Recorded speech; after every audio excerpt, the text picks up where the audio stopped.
안녕하세요. 책 읽어주는 핫바입니다. 한 주간도 잘 보내셨지요? 핫바는 이번 한 주간도 참 많이 정신없게 보낸 것 같습니다. 제가 3명의 다둥이 아빠인데다가 회사도 열심히 다니고 있는 직장인이거든요. 그래서 자주 여러분을 찾아뵙지 못하고 있지만 일주일에 한 번은 꾸준히 여러분께 찾아가자는 목표로 달려가고 있으니 일주일에 한 번뿐이라고 잊지 말아주시고 꼭 함께 하여 주세요. 그럼 오늘도 함께 역사 속으로 출발하겠습니다. 지난 시간 우리는 그리스, 중국, 오리엔트 세 개의 지역과 기원전 약 1400년에서 기원전 1000년쯤의 같은 시기를 살펴보았던 것 기억하고 계시죠? 아래의 표 기억나셔야 합니다. 지난 시간에 잊지 말자 핵심 내용입니다. 지중해 지역, 동아시아 지역, 오리엔트 세 개 지역에 있어서 같은 시기에 있었던 주요 사건들을 기억하시면 됩니다. 자, 다시 한번 짚어드렸으니 기억하시리라 믿습니다. 핵심 내용은 그리스의 강자 등극과 멸망, 중국의 주왕조의 등장, 오리엔트 지역의 4대 제국이랍니다. 오늘은 위의 연대 흐름을 기반으로 지난 시간 다 전해드리지 못한 혼란기를 맞은 고대 세계에 대하여 추가로 정리하여 드리고 가도록 하겠습니다.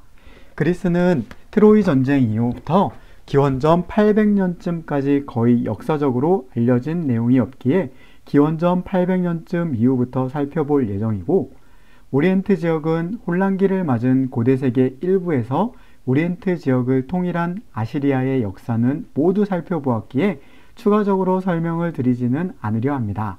왜냐하면 오히려 연대 흐름 정리에 방해를 주어 역사 흐름에 혼돈을 주지 않기 위함입니다.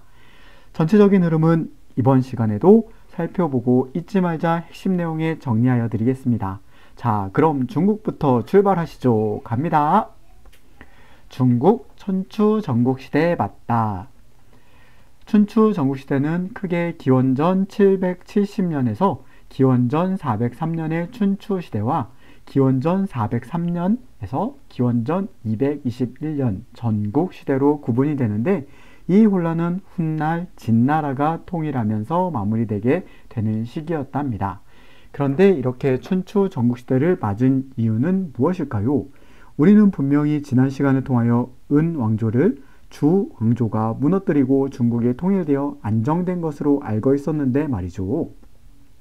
그건 바로 기원전 9세기 말 주왕조의 유왕이 포사라는 여자에게 푹 빠져서 은왕조의 주왕이 했던 주지융님을 방불케 하는 폭정이 이루어짐에 따라 다시금 백성들의 삶은 너무 괴롭고 힘들어지게 되었답니다. 그로 인하여 다시금 반란이 일어나게 되었고, 이때를 노려 북쪽 지방에 있던 겨냥족이 주나라의 수도를 점령하게 된 것이랍니다. 힘이 없던 주왕조는 겨냥족을 피해 동쪽 지역인 낙양으로 도망을 가서 다시 주왕조를 이어갔고, 이때부터를 동주라고 합니다. 그리고 겨냥족에 침략돼 주나라에 폭정을 행한 유왕은 그만 죽게 되는데, 그럼에도 불구하고 주왕조가 몰락하지 않은 것은 바로 봉건제를 통하여 지방 정부를 맡고 있던 제후들 덕분이었답니다. 봉건제 기억하시죠? 중국지 유럽보다 1500년 빨리 한 봉건제.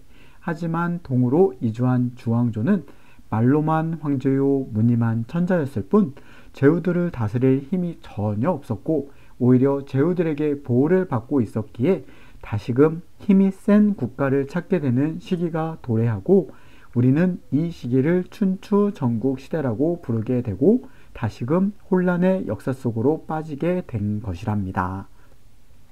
이렇게 혼란에 빠진 춘추 전국시대는 기원전 770년에서 기원전 403년의 춘추시대에만 500회 이상의 전쟁이 발생하게 되었고, 그로 인하여 수백여 개에 이르던 제후국은 곧 10여 개로 줄어들게 되었고, 이 가운데 국력이 가장 강한 제나라, 진나라, 초나라, 오나라, 월나라 5개의 제국이 두각을 드러나게 되었고, 춘추 오패라 부르게 되었답니다.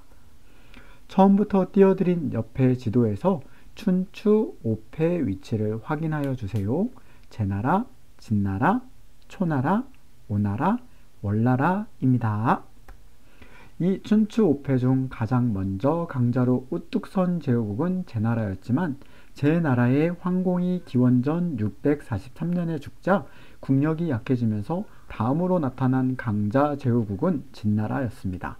그리고 세 번째로는 초나라였는데 초나라가 강자가 되었을 때 다른 제후들과 달리 스스로 왕이라는 칭호를 사용하게 되는데 이는 앞서 이야기한 제나라와 진나라는 자기가 강자로 두각을 나타내어도 왕이라는 칭호를 사용하지 않고 공이라는 칭호로 스스로를 낮추어 왕보다 낮은 자로 표현을 했는데 그 이유는 만약 어떤 제후가 내가 왕이다 라고 이야기했다가는 모든 제후들로부터 공격을 받아 멸망받을 수 있었기 때문이죠. 그런데 초나라는 왜 스스로 왕이라고 했을까요? 초나라가 강자로 우뚝 서기 전까지 중국의 땅은 첫 시간에 배운 4대 문명 지역의 황허 지역까지로 현재 중국의 중간까지였는데 이에 중국 사람들은 초나라를 황허 아래의 남쪽 지방의 야만인이라 여기었고 이 때문에 남쪽에서 중국의 중심부로 올라온 초나라는 다른 제후들의 눈치를 볼 필요가 없었고 그러하기에 자기 자신을 왕이라고 할 수 있었다고 합니다. 그러나 여기서 중요한 점은 초나라가 자신을 왕이라고 한 것보다 초나라의 지역인 황허강 아래의 남쪽 지역이 이때부터 중국 역사에 포함되었다는 사실과 그로 인해 중국의 영토가 현재의 우리가 알고 있는 중국의 모습으로 영토가 크게 넓어졌다는 것과 남쪽 지역에서부터 철기 문화가 발달했다는 사실이랍니다. 더불어 연대의 흐름상 기원전 7세기 초반의 시기인 이때의 한반도 상황을 살짝만 짚고 넘어가고자 하는데요. 중국의 춘추 전국시대가 시작될 무렵 한반도에는 고조선 제국이 서서히 만들어지고 있었답니다. 한반도의 상황은 이렇게 맛보기만 살짝 하고 다시 중국으로 돌아와서 이렇게 전쟁을 통한 혼란의 시기에도 어려움을 겪고 있었지만 인류의 발전은 계속되었다는 사실까지로 앞서 다루지 못했던 중국의 혼란 시기에 대해서는 마무리를 하고 이제는 그리스에서 트로이 전쟁 이후 대화재와 전쟁 때문에 암흑의 시대가 왔었다고 말씀드렸었는데 그리스는 어떻게 되었는지 이제 그리스를 살펴보도록 하겠습니다. 그리스의 팽창.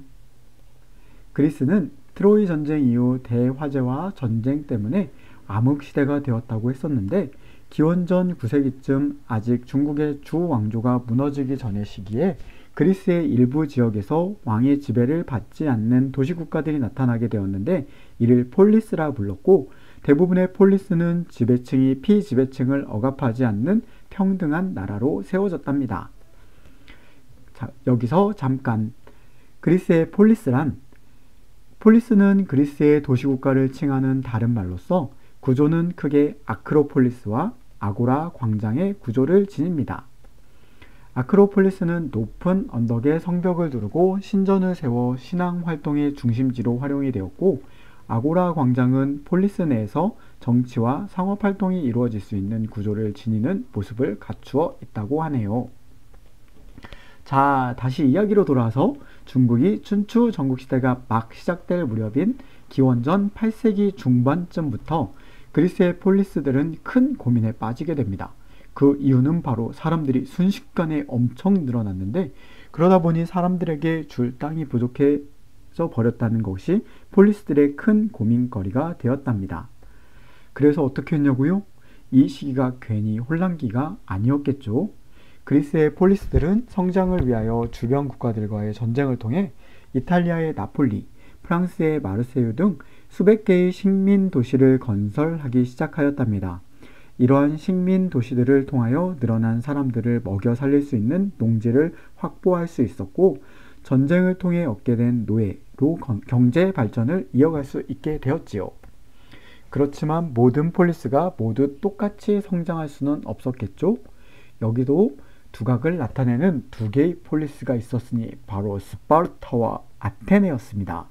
그런데 이 둘은 달라도 너무 달랐습니다. 어떻게 달랐냐고요? 스파르타는 자고로 국가는 힘이지 힘!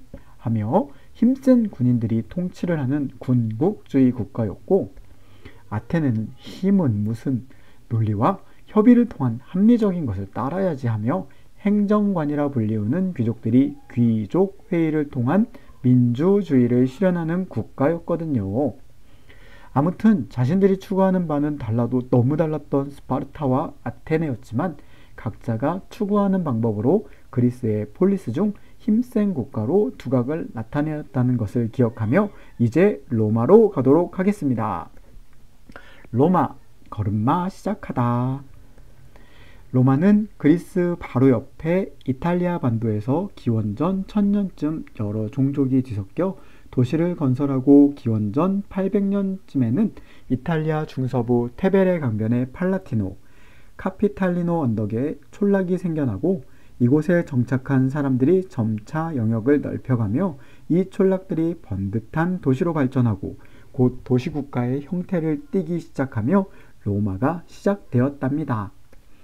이렇게 시작된 로마는 그로부터 약 50년이 지난 기원전 753년쯤 이탈리아 반도의 로마가 국가로서의 형태를 갖추게 됨을 통하여 새로운 개척자의 서막을 열게 되었답니다. 자, 이렇게 두 개의 영상을 통하여 기원전 1300년에서 기원전 600년 전후 무렵까지 살펴보며 달려왔는데 어떠셨나요? 재밌는 부분도 그리고 뭔 소린가 하는 부분도 있으리라 생각이 듭니다. 왜냐고요? 저도 그렇거든요.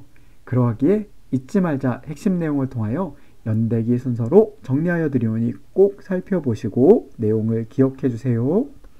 그럼 오늘도 함께 공부한 여러분께 진심으로 감사드리며 다음 시간은 더욱 유익하고 재밌는 내용으로 준비하여 찾아오겠습니다.